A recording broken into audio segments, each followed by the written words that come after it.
ఎంత ప్రేమో నాపై, ఎంత ప్రేమో నాపై. యేసుని ప్రేమ, యేసుని కరుణ, యేసుని త్యాగం చూస్తే, యేసుని ప్రేమ, యేసుని కరుణ, యేసుని త్యాగం చూస్తే, కాలుచున్న అగ్నిలో నాతోను ఉన్న దేవా, కాలుచున్న అగ్నిలో నాతోను ఉన్న దేవా. నీ మహిమను వేడి పరలోకము విడచి, రిక్తునిగా నీవు నా కొరకు మరణించావు. నీ మహిమను వేడి పరలోకము విడచి, రిక్తునిగా నీవు నా కొరకు మరణించావు.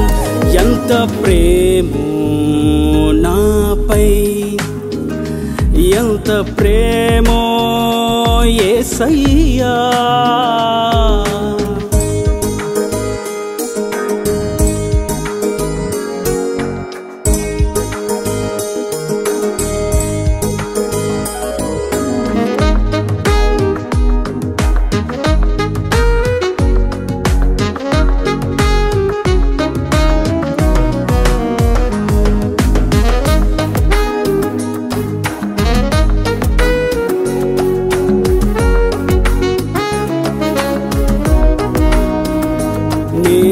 నేనెల్లప్పుడూ నీతోనే ఉల్లాసమోదెదను, నేనెల్లప్పుడూ నీతోనే ఉల్లాసమోదెదను. నా కుడి హస్తము నీవు పట్టుకొని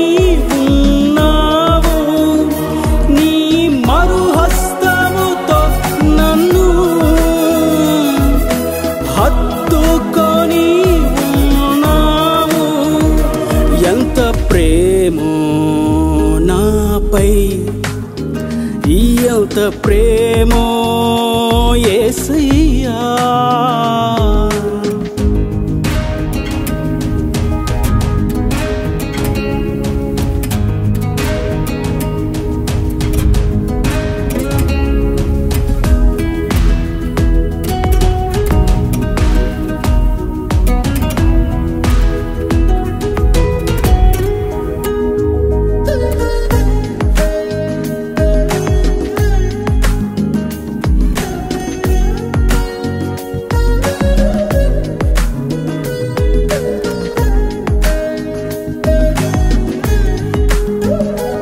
అతి పరిశుద్ధమైన నీ నామము నా నోటను చావు, అతి పరిశుద్ధమైన నీ నామము నా నోటను చావు. శత్రు బలమంతటి పైన అధికారమిచ్చి ఉన్నావు. నీవు నా పక్షమై నిలిచి ఘన విజయమనుగ్రహించావు. ఎంత ప్రేమో నాపై, ఎంత ప్రేమో యేసయ్యా.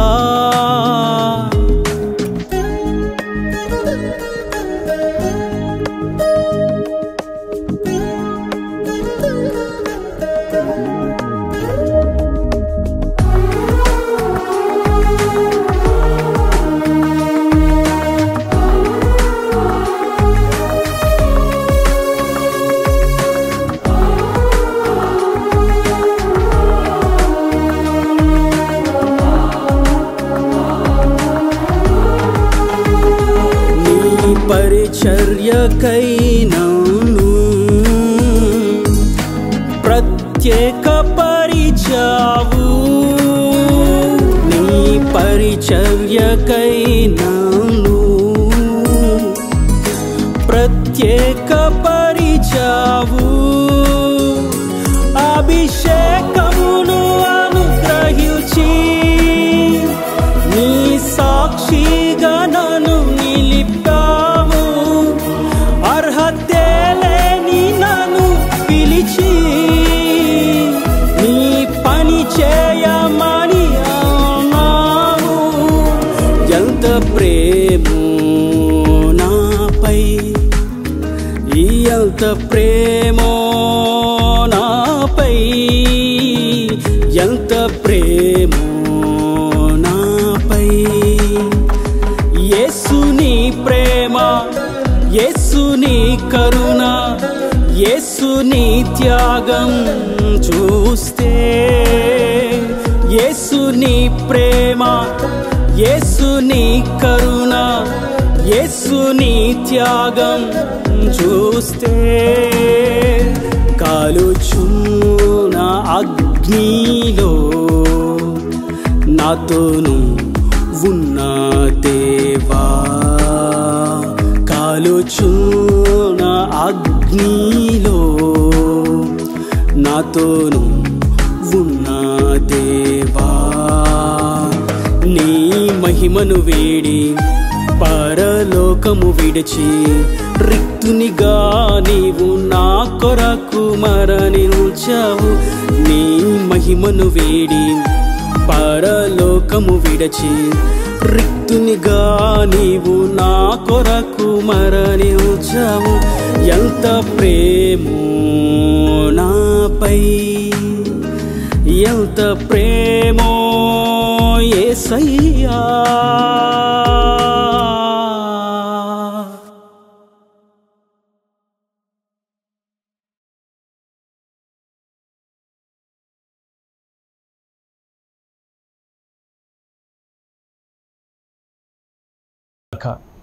ద్వితీయోపదేశకాండం 31వ అధ్యాయము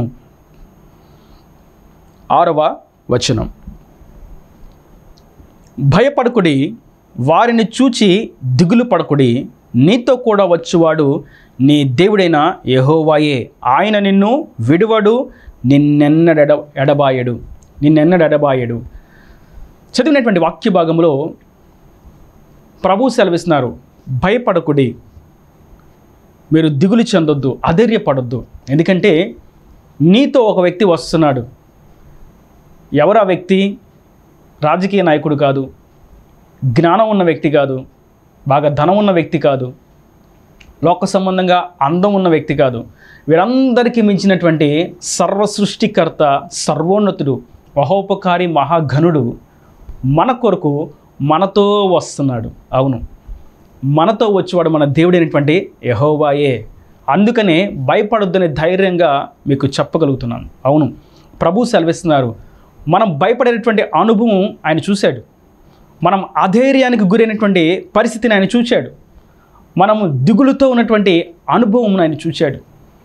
ఆ ప్రతికూలమైనటువంటి దుఃఖాకరమైనటువంటి స్థితిని ఆయన చూశాడు. కాబట్టే నీవు ఒంటరిగా వెళ్ళలేవు, నువ్వు ఒంటరిగా అధైర్యంగా ఉన్నావు, నిన్ను అందరూ విడిచిపెట్టేశారు, నీ త్రోవలు నీకు తోడుగా ఎవరు లేరని చూచే ఆయన అంటున్నారు, నీతో కూడా వచ్చేవాడు నీ దేవుడైన యెహోవాయే. మనం ఎవరినైతే ఆరాధిస్తున్నామో, మనం ఎవరి మీద అయితే విశ్వాసం ఉంచామో, మనం ఎవరి కొరకైతే నిరీక్షణ కలిగి ఉన్నామో, ఆ క్రీస్తు రెండో రాకడలో మనం ఎత్తబడేటువంటి ఆ సమయం కొరకు ఎదురు చూస్తూ ఉన్నామో, ఆ ప్రభువే మనతో వస్తున్నాడు. మనకిప్పుడు చిన్న ప్రశ్న రావచ్చు, ఆయన శరీరధారిగా ఈ భూమిని విడిచి వెళ్ళిపోయాడు కదా, మనతో ఏ విధంగా ఆయన వస్తాడు? అవును, ఈ ప్రశ్న ఎంతో శ్రేష్టమైనది. అయితే ఆయన వచ్చేటువంటి విధానం ఎంతో ఆశ్చర్యమైనది. ఆయన మనతో బాహ్యరూపంగా భౌతికంగా కాదు కానీ పరిశుద్ధాత్మునిగా మనతోనే ఉన్నాడు. ఆయన మనతోనూ మనలోనూ మన చుట్టూ వ్యాపించి ఆయన ఉన్నాడు. మన కొరకు ఆయన సమస్తము చేసే శక్తి కలిగిన వాడుగా మన ప్రక్కనే ఆయన ఉన్నాడు. విరోధుల చేతిలో నుండి, సింహం యొక్క కోరలో నుండి మనల్ని విడిపించడానికి, మనల్ని తప్పించడానికి, అపవాది యొక్క నోరును మూపించడానికి ఆయన శక్తి సామర్థ్యత కలిగిన వాడుగా, పరాక్రమం కలిగిన వాడుగా మన ప్రక్కనే ఉన్నాడు, మనతోనే ఉన్నాడు. ఆ విషయాన్ని మనం గుర్తించాలని పరిశుద్ధాత్ముడు నేడు సెలవిస్తున్నారు. నేటి వాక్యం ఉంటున్నటువంటి నా ప్రియ సహోదరులారా, కొన్ని సందర్భాలలో మనతో ఎవరు లేరు, మనకు తోడంటే ఎవరు నిలబడలేదు, ఈ సన్నివేశంలో నేను ఏకాకినైపోయాను, నాకు ధైర్యపరిచేవారు, ఊతనిచ్చేవారు, చేయిందించేవారు, వెన్నుతట్టేవారు ఎవరు లేరు అని నిరాశ నిస్పృహలో ఒంటరిగా ఏకాకిగా మిగిలిపోయినటువంటి సందర్భంలో ప్రభు అంటున్నారు, భయపడకు. ఏ విషయాన్ని బట్టి భయపడుతూ ఉన్నావు? ఎవరు లేరని భయపడుతూ ఉన్నావు? నేనున్నాను, నీతో కూడా నేను వస్తున్నాను. ఇక్కడ మనం గుర్తించవలసినటువంటి పాఠ్యం ఏదనగా, ఈ మాట ఎవరితో చెప్తున్నాడు అనేటువంటి మాట.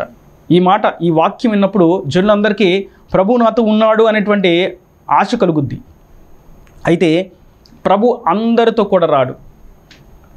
వేషధారణ భక్తిలో ఉన్నవారితో, మందిరంలో ఒకలాగా, మందిరం వెలుపట ఒకలాగా నటించేవారితో, వాక్యాన్ని కేవలం పుస్తకంలో మాత్రమే ఉంచుకొని, డైరీలో మాత్రమే రాసుకొని దాన్ని ఏమాత్రం ఆచరించిన వారితో ఆయన రాడు.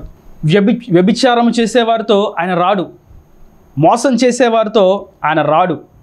అన్యాయం చేసేవారితో ఆయన రాడు. లంచాలు తీసుకునే వారితో ఆయన రాడు. ఎదుటి వారి జీవితాలను పతనం చేసేటువంటి ఆలోచన కలిగిన వారితో ఆయన రాడు. చుట్టూ మందిరంలో వందనాలు చెప్తూ ఉంటేనే నా సహోదరుడు, నా సహోదరి అంటూనే కామపు చూపుతో చూసేవారితో ఆయన రాడు. మోహపు చూపుతో చూసేవారితో ఆయన రాడు. ఎదుటివారి వస్తువును చూసి ఇది నాకు కావాలని దొంగతనపు ఆలోచనతో చూసేవారితో ఆయన రాడు. మందిరంలో ప్రభు బలారాధన అతి పరిశుద్ధమైనటువంటి ఆయన రక్త మాంసంలో పాలుభాగస్తులు అవుతూ మందిరం వెలుపట మాదక ద్రవ్యాలు తీసుకుంటూ మద్యం షాపులో మద్యాన్ని సేవిస్తూ ఉంటే అటువంటి వారితో ఆయన రాడు.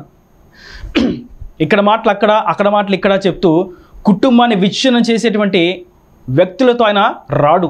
ముసలమ్మ ముచ్చట్లు వేసే సమయాన్ని దుర్లభంగా వ్యర్థపరుస్తూ ఉండే వారితో ఆయన రాడు. ఆరాధించవలసినటువంటి సమయంలో సినిమాల ముందు, టీవీల ముందు కూర్చునే వారితో ఆయన రాడు. దేవుని పరిశుద్ధమైనటువంటి స్తుతిగానం వినవలసినటువంటి సమయంలో వ్యర్థమైనటువంటి లోక సంబంధమైనటువంటి సంగీతాన్ని వినేవారితో ఆయన రాడు. మందిరంలో గడపవలసినటువంటి నీతిమంతులుగా ఉండవలసినటువంటి వారు లోకంలో సమయాన్ని గడుపుతూ మందిరానికి రాకుండా తిరిగే వారితో ఆయన రాడు. దేవునికి ఇవ్వవలసినటువంటి సమయం ఆయనకి ఇవ్వకుండా నిద్రామత్తుతో, నిద్రాశక్తులతో సోమరివారుగా ఉండేవారితో ఆయన రాడు. అయితే ఎవరితో వస్తాడు? ఇక్కడ మనం చూస్తాం, మోషే ఇజ్రాయిల్ అందరితో, చాలామంది జనులు ఉన్నారు, అన్ని రకాలైన జాతుల వారు ఉన్నారు, ప్రపంచంలో ఇంకా రకరకాలైనటువంటి విధి విధానాలు కలిగిన వారు ఉన్నారు, పలు రకాలైనటువంటి ఆలోచనలు కలిగిన వారు ఉన్నారు, అన్ని రకాల జనులు ఉన్నారు. కానీ ప్రభు ఈ మాట ఇజ్రాయేలీలతో మాత్రమే చెప్తున్నాడు. అనగా ఎవరైతే ఆయన వాగ్దాన సంతతి అని పిలువబడ్డారో, ఎవరైతే పాపపు బానిసత్వం నుండి విడిపించబడ్డారో, ఎవరైతే ఆయన మాట విని అరణ్యంలో నడవడానికి సిద్ధమయ్యారో, ఎవరైతే ఆయన ఇస్తాను అన్నటువంటి ఆ పాలు తేనెలు ప్రవహించి కానాను కొరకు నిరీక్షణతో సాగిపోతూ ఉన్నారో వారితో సెలవిస్తున్నాడు. నేటి వాక్యం ఉంటున్నటువంటి నా ప్రియ సహోదరులారా, మనం ఇజ్రాయేలుగా మార్చబడాలి. అనగా యెరూషలేములో మన పేరును లిఖించుకోవడం అని కాదు, ఇజ్రాయేల్ సంతతిలో, ఇజ్రాయేల్ జాబితాలో మన పేరును లిఖించాలని కాదు, మనం ఆత్మీయ ఇజ్రాయేలీలుగా మార్చబడాలి. ఐగుప్తు అనేటువంటి పాపమైనటువంటి అపవాది బంధకాలు ఇప్పటి వరకు ఉండి అక్కడ నుండి మనం విడిపించబడి, అనగా ఆయన రక్తంలో కడగబడి ఆయన యొక్క నామమందు విశ్వాసం ఉంచి నోటితో ఒప్పుకొని ఆయన అడుగుజాడలో సర్వసత్యం నడుస్తూ ముందుకు సాగిపోవడమే ఆత్మీయ ఇజ్రాయేల్ యొక్క తత్వం. మనం ఆత్మీయ ఇజ్రాయేలుగా మొదట మార్చబడాలి. అప్పుడు ఈ అరణ్యము అనేటువంటి ఈ ఆత్మీయ యాత్రలో మన కొరకు దాచిన నిత్య సియోను, ఆ నూతన యెరూషలేము అనేటువంటి ఆ రాజ్యం కొరకు, ఆ పునాదులు కలిగినటువంటి పట్టణం కొరకు, ఆ పరిశుద్ధమైనటువంటి రాజ్యం కొరకు మనం నిరీక్షణతో ముందుకు సాగిపోవాలి. ఆయన నడిపిస్తున్నటువంటి మార్గంలో ఆయన సేవకులకు మనం తల వంచుతూ విధేయతగా ఉపదేశాలకు మన జీవితాన్ని అంటుకట్టుకుంటూ ఉపదేశ క్రమంలో మనం నిలిచి ఉంటూ కుడి ఎడమలకు తొట్టిల్లిపోక ఆ సేవకుని యొక్క అడుగు జాడలో సర్వసత్యంలో సత్య సేవకుని యొక్క మార్గంలో బోధిస్తున్నటువంటి ఉపదేశాలు మన జీవితంలో కట్టుకుంటూ ఆ మార్గంలో మనం సాగిపోవడమే నిజమైన ఇజ్రాయేల్ యొక్క తత్వం. మనం ఆత్మీయ ఇజ్రాయేలుగా మార్చబడలేదు, ఆయన రక్తంలో కడగబడాలి. అప్పుడు మాత్రమే ఈ మాట ప్రభు మనతో సెలవిస్తున్నట్లు. ఒకవేళ పేరుకే ఆయన రక్తంలో కడగబడ్డామనేటువంటి మాటను పెట్టుకొని ఇక జీవితం అంతా లోకములో వెచ్చించినట్లయితే అది సరైనటువంటి ఇజ్రాయేల్ యొక్క అనుభవం కాదు. మనం ఇజ్రాయేలీలుగా, ఆత్మీయ ఇజ్రాయేలీలుగా మార్చబడాలి. అప్పుడు ప్రభు సెలవిస్తున్నారు, భయపడకుడి.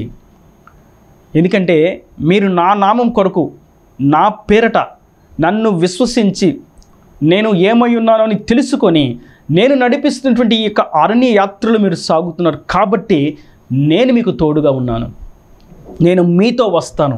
ఎలా వచ్చాడు? ఇజ్రాయేలీలతో పగలు మేఘస్తంభంగాను రాత్రి అగ్నిస్తంభంగాను వారితో ఉన్నాడు, వారి ముందు నడుస్తున్నాడు, ఇంకా వారిని ఆవరించి ఉన్నాడు.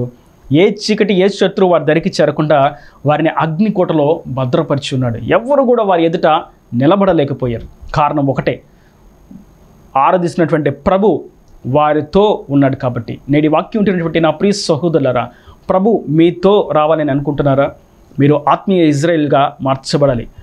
ఆయన నామమును నోటితో ఒప్పుకొని హృదయమందు విశ్వసించాలి. ఆయన రక్తంలో కడగబడే ఆయన పరిశుద్ధమైనటువంటి రక్త మాంసాల పాలిబాక్సులు కావాలి. ఆయన శరీరాన్ని, రక్తమును ఆత్మీయంగా భుజించాలి. ఆయన ఆజ్ఞకు లోబడాలి. ఆయన ఉద్దేశాన్ని ఈ భూమి మీద మనం నెరవేర్చాలి. ప్రతి వారిని ప్రేమించాలి.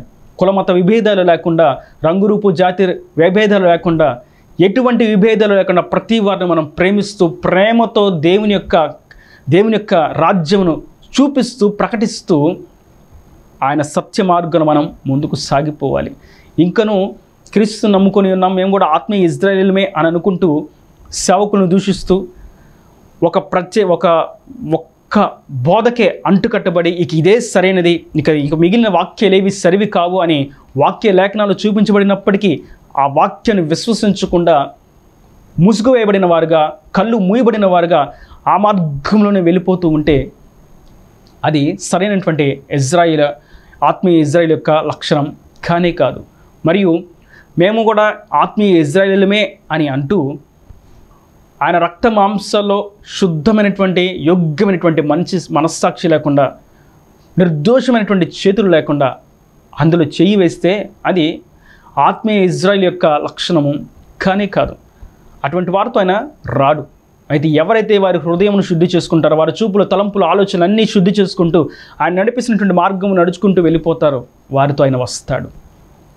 ఇంకో విషయాన్ని మీకు గుర్తు చేస్తాను. ఇజ్రాయేలీలు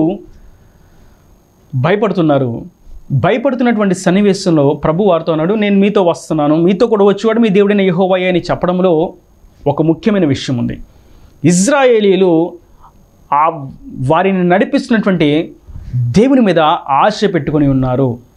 ఆయనే ఏదైనా చేస్తాడని ఆయన మీద నిరీక్షణ కలిగి ఉన్నారు. కాబట్టి ప్రభు అంటున్నారు, మీరు నా మీద విశ్వాసం ఉంచారు కాబట్టి, మీరు నన్ను నమ్మి ఉన్నారు కాబట్టి, మీరు నా మాట నిమిత్తం మీరు నా మార్గం మీరు సాగిపోతున్నారు కాబట్టి నేను మీతో వస్తాను. అవును, ఆయన మీద ఆశ పెట్టుకొని ఆయన ఆజ్ఞకు లోబడి ఆయన చిత్తం చేయడానికి మనం అడుగు వేస్తే ఆయన మనతో వస్తాడు. రెండు విషయాలు మీకు గుర్తు చేస్తున్నాను. మత్తయి సువార్త 9వ అధ్యాయం 19వ వచనంలో మనం ఒక విషయాన్ని చూస్తాం. యేసు లేచి అతని వెంట వెళ్ళెను, ఆయన శిష్యులు కూడా వెళ్ళిరి. ఇంతకీ ప్రభు ఎవరితో వెళ్ళాడు అని చూసినట్లయితే యాయిరు అనేటువంటి ఒక వ్యక్తితో.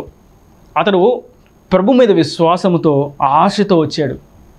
బోధకుడా, నా కుమార్తె చావనై ఉన్నది, ఇదిగో నువ్వు ఒక్కసారి ఆ కుమార్తెకి ప్రార్థించి నీ చెయ్యి ఉంచావంటే నా కుమార్తె సజీవురాలుగా నిలబడుతుంది, నాకు విశ్వాసం ఉంది, నువ్వు ఒక్కడవే కార్యం చేసే శక్తి కలిగిన వాడు, నీ కొరకే నేను వచ్చి ఉన్నానని యాయిరు ప్రభును వేడుకున్నప్పుడు ఇక్కడ చూస్తాం మనం, అతడు మిగుల వేడుకున్నాడు, బ్రతిమాలుకున్నాడు అని. అవును, ఆయన మీద ఆశ పెట్టుకొని ఆయనను వేడుకున్నప్పుడు, ప్రార్థించినప్పుడు, మొరపెట్టినప్పుడు, కన్నీరు విడిచినప్పుడు, ఉపవాసం ఉన్నప్పుడు, విజ్ఞాపన చేసినప్పుడు ఆయన నిశ్చయముగా మనతో వస్తాడు. యాయిరుతో పాటు ప్రభు వారి యొక్క ఇంటికి వెళ్ళాడు. యాయిరుకు ఈలోపు వచ్చిన సమాచారం, నీ కుమార్తె చనిపోయిందని.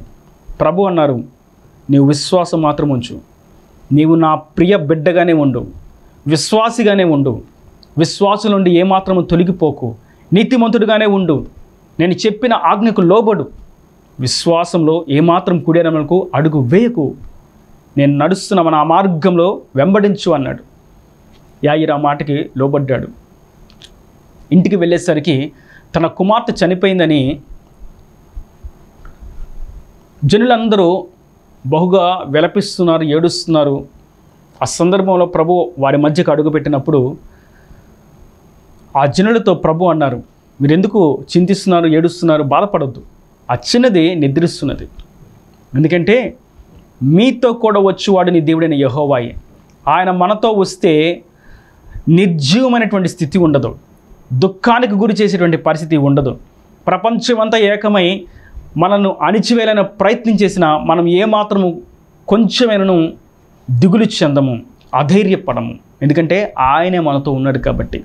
ఆ మాట వారితో చెప్పి గదిలోకి వెళ్ళి ఆ చిన్నదాంతో ఓ మాట చెప్పాడు. చిన్నదానా లే అన్నాడు. అంతే. మనతో వచ్చేటువంటి ప్రభు మనకు ఒక చిన్న మాట సెలవిస్తాడు. నిర్జీవమైనటువంటి స్థితిలో ఉన్నటువంటి ఓ అనుభవమా, ఓ పరిస్థితి సజీవంగా మార్చబడు. ఉద్యోగంలో ఇక మనకు ప్రభుత్వ ఉద్యోగం వస్తుంది అనుకున్న సమయంలో ఆ ఉద్యోగం యొక్క లిస్ట్ క్యాన్సిల్ అయిపోయింది, ఆ నోటిఫికేషన్ క్యాన్సిల్ అయిపోయింది, రద్దు చేయబడింది. ఆ నిర్జీవమైనటువంటి పరిస్థితి నుండి ప్రభు జీవమును కలుగు చేస్తాడు. మరలా దాన్ని రీఓపెన్ చేసి ఇందులో వీరు సెలెక్ట్ అయ్యారు, ఇందులో వీరు ఎంపిక చేయబడ్డారని శుభవార్తను వినింపచే శక్తి కలిగిన వాడు. వైద్యులు ఇక ఈ మనిషి జీవించడం దుర్లభం, మీరు ఎక్కడికి వెళ్ళినా ఈ రోగానికి మందు లేదు అని నిర్ధారించి ఇంటికి పంపించిన ఆ నిర్జీవమైనటువంటి అనుభవం నుండి ఆరోగ్యమును కలుగు చేసే జీవమును ఆయన కలుగు చేస్తాడు.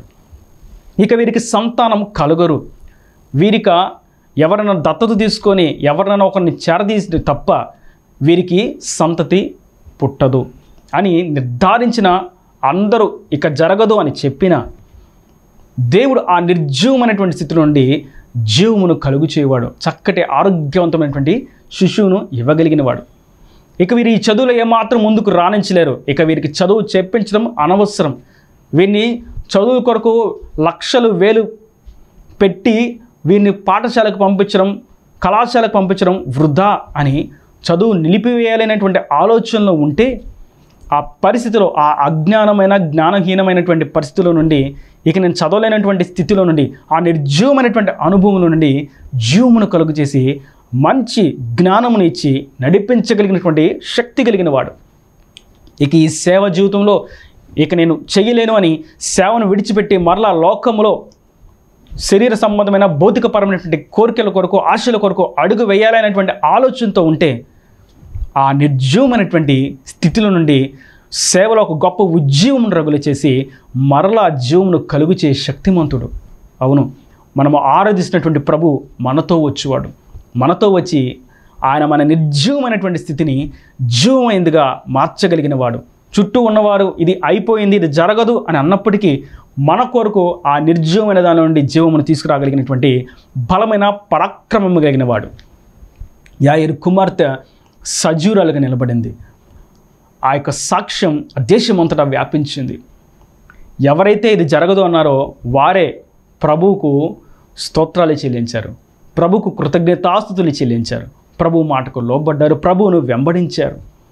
కనుక నేటి వాక్యం ఉంటున్నటువంటి నా ప్రియ సహోదరులారా, మనతో ఎవరు వస్తున్నారు అనేటువంటి విషయాన్ని మనం గుర్తిస్తే మనకు ధైర్యం వస్తుంది, మనకు విశ్వాసం వస్తుంది, జరగబో కార్యం మీద నిరీక్షణ బలపరచబడుతుంది, విశ్వాసంలో మనం వృద్ధి నొందింప చేయబడతాం.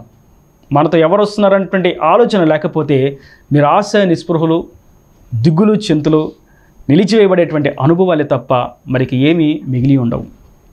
నేడు గుర్తించవలసినటువంటి విషయం, మనతో మనము ఆరాధించినటువంటి మన ప్రభువు ఉన్నాడు, సర్వోన్నతుడు మనతో ఉన్నాడు. ఆ నరరూపధారిగా వచ్చినటువంటి ఆ ప్రభువే ఆత్మస్వరూపిగా మన మధ్య నిలిచి ఉన్నాడు, మనలో ఉన్నాడు. ఆయన రాజ్యమునకు, ఆయన ఇచ్చే రాజ్యమునకు మనం చేర్చడానికి, సర్వసత్యను మనను నడిపించుటకు ఆయన మనతో ఉన్నాడన్న సంగతి మనం విశ్వసించవలసిన వారమై ఉన్నాము. ఆ మాటను మనం పట్టుకోవలసిన వారమై ఉన్నాము. ఆయన చెంతకు మనం చేరవలసిన వారమై ఉన్నాము. నిర్జీవమైన దాని నుండి జీవము కలుగు చేయబడని ఆయన ఎందుకు విశ్వాసం ఉంచవలసిన వారమై ఉన్నాము. అవును, అటువంటి ఆత్మీయ స్పృహ కలిగి అటువంటి ఆత్మీయ మెట్టులకు మనం వచ్చుదుముగాక. మరొక విషయాన్ని మీకు గుర్తు చేస్తాను. లూకాసు సువార్త 19వ అధ్యాయము 5వ వచనం. యేసు ఆ చోటుకు వచ్చినప్పుడు కన్నులెత్తి చూచి, జక్కయ్య త్వరగా దిగుము, నేడు నేను నీ ఇంట ఉండవలసి ఉన్నదని అతనితో చెప్పగా అతడు త్వరగా దిగి సంతోషముతో ఆయనను చేర్చుకొనును.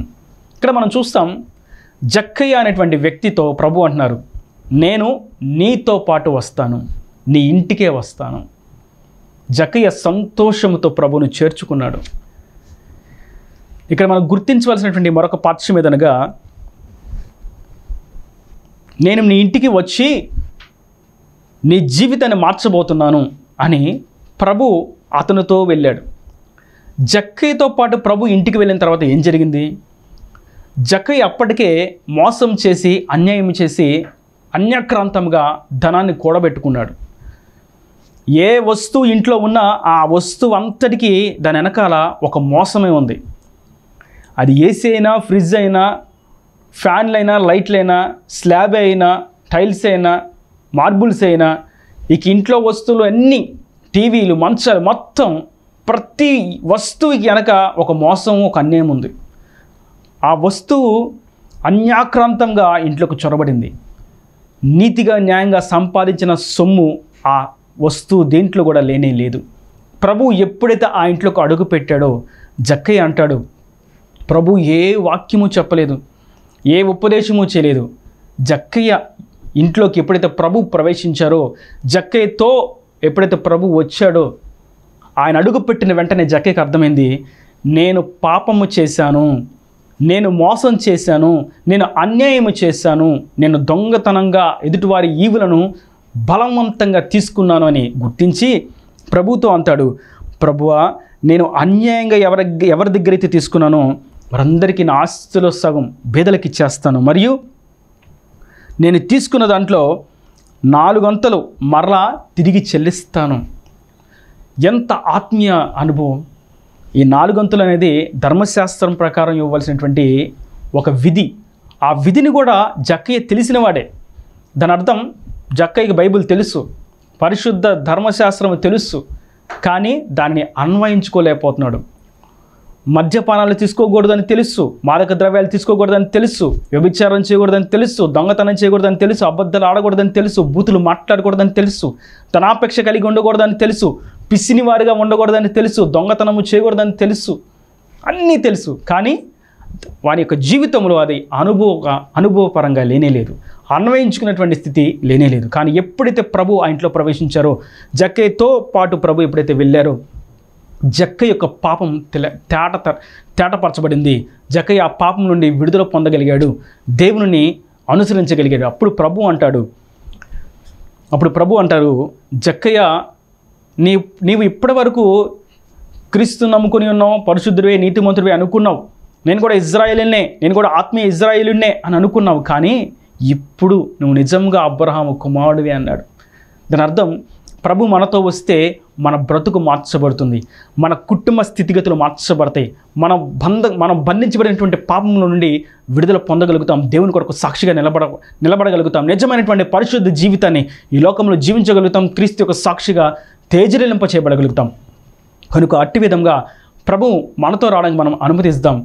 ఆయన యొక్క స్వకీయ సాంపాద్యంగా మనం పేరు పెట్టబడదాం, రక్తంలో కడగబడదాం, బాప్తీసాన్ని తీసుకుందాం, మారు మనసును పొందుకుందాం, పరిశుద్ధాత్మ శక్తి చేత నింపబడదాం, ఆయన ఆజ్ఞల వెంబడి మనం పరిగెడదాం, ఆయనతోనే మనం అడుగు వేస్తాం. ప్రతి విషయంలో జయం చూస్తూ, ప్రతి నిర్జీవమైనటువంటి స్థితిలో జయమును చూస్తూ, జీవనం పొందుకుంటూ, బ్రతుకు మార్చబడేందుకు ఇతరులకు మాదిరికరమైన జీవితాన్ని చూపిస్తూ, పరిశుద్ధత అంటే ఏంటో, మాదిరికరమైనటువంటి జీవితం అంటే ఏంటో, నిజమైన క్రైస్తవ జీవితం అంటే ఏంటో ఈ లోకంలో మనం క్రీస్తును అంటిపెట్టుకొని క్రీస్తును నడుస్తూ చూపించుదాం. దేవుని చేత అద్భుతములను, ఆశ్చర్యములను అనుభవిస్తాం. దేవుని రాజ్యానికి వారసులుగా మార్చబడదాం. ఈయన దేవుని మాటలో ప్రతి వాని హృదయంలో నీరుకట్టి ఫలింపచేయను గాక. ఆమేన్. God bless you. తలలు వంచి కన్నులు మూసినట్లయితే మీ కొరకు చిన్న ప్రార్థన. ప్రేమ స్వరూపి కరుణ కటాక్షములు నా తండ్రి, నా ప్రభువై వాక్యం ప్రతి వారిని మీరు 4 దీవించండి. నీతో కూడా వచ్చి వాడిని దేవుడైన యెహోవా అనే భయపడేటువంటి నీ జనులతో మీరు సెలవించిన అమూల్యమైన శక్తివంతమైనటువంటి వాక్కును బట్టి నీకు స్తోత్రం. మీరు వస్తే జీవితం మార్చబడుతుందని, నిర్జీవమైనది జీవంగా మార్చబడుతుందని, బ్రతుకు మార్చబడుతుందని, పాపం నుండి విడుదల పొందుకుంటారని సాక్షిగా నిజంగా జీవించగలుగుతారని మీరు సెలవించారు. అట్టి విధంగా వాక్యం ప్రతి వారు నీ తోడుతో జీవితంలో ముందుకు సాగునట్లుగా, జయం చూచినట్లుగా, నీ రాజ్యానికి వారసునట్లుగా సహాయం అనుగ్రహించండి. ఇంకా వారి ప్రతి అవసరతను అక్కరు నీ మహిమలు తీర్చి 4 దీవించమని, ఇక ఈ పరిచయం ద్వారా అనేకుల్ని రక్తంలో కడగబడినట్టుగా నీ రాజ్యానికి వారసులు కృపద ఇచ్చేయమని యేసు పరిశుద్ధ నామమున ప్రార్థించి వేడుకుంటున్నాను తండ్రి. ఆమేన్.